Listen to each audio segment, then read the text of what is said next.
Apirilaren 29tik aurrera, orain arte behargintzako enplegu zentro izandakoa Izaro topagunea izango da. Berau, erabilera anitzeko gela izango da eta helburua bermeotarrentzako aholkularitza eta laguntza gunea izatea da.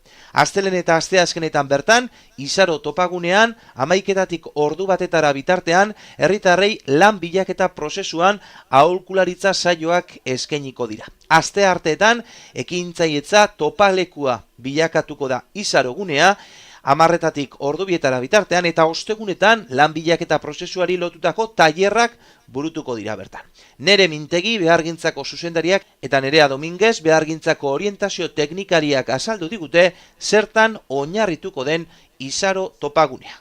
Bueno, hausnarketa sakon baten ondorioz eta herritarrei beti ere zerbitzu hau eskaintzeko asmoz, apirilaren 29tik aurrera behargintzako enplegu zentroko zerbitzua Izaro topagunean bihurtuko da.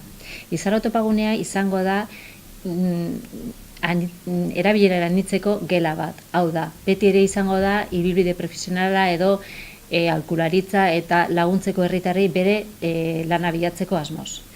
Helburua, erabilera eta ordutegia nire lankidean Nereak azalduko da oraintxe. Bueno, beti egongo da pertsona bat Izaro topagunean aholkularitza emoten, eta ordutegia izango da astelen eta eguaztenetan 11tik ordu batera arte, orain arte egindako gauzak egiteko. Hau da, kurrikulum bat egiteko, elkarrizketa bat lantzeko, formazioa topatzeko helburuarekin, eta gero martitzenetan itziko dugu hau gelie, ekintzailetza edo autoenplegua sustatzeko aukera emoteko.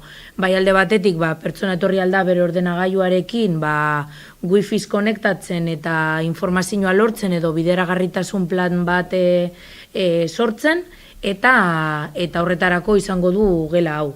Eguenatan aldiz, egingo duguna izango da betiko lez tailerrak emon.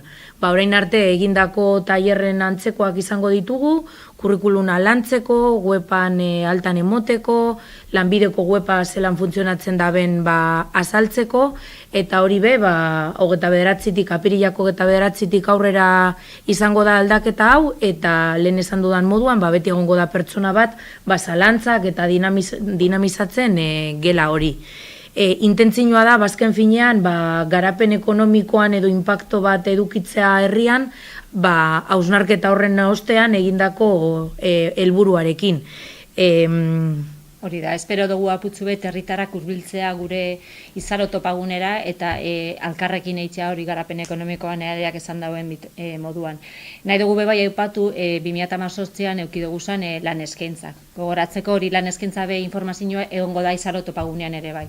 Bera kontako da aputzu bet pasan urteko emaitzak. Bai, behargintzatik edo orain Izaro topagunetik badaramagu pilo bat urte lan eskaintzak kudeatzen, eta 2018ko datuak izan dira 86 lan eskaintzak kudeatu ditugula, hoietatik 24 pertsona izan dira kontratatutak, gehien bat emakumeak, eta zerbitzu, zaintza eta ostalaritza arloko lan eskaintzak, eta sasoi altuenak lan eskaintzanak izan dira udan bueltan eta bebai abenduan.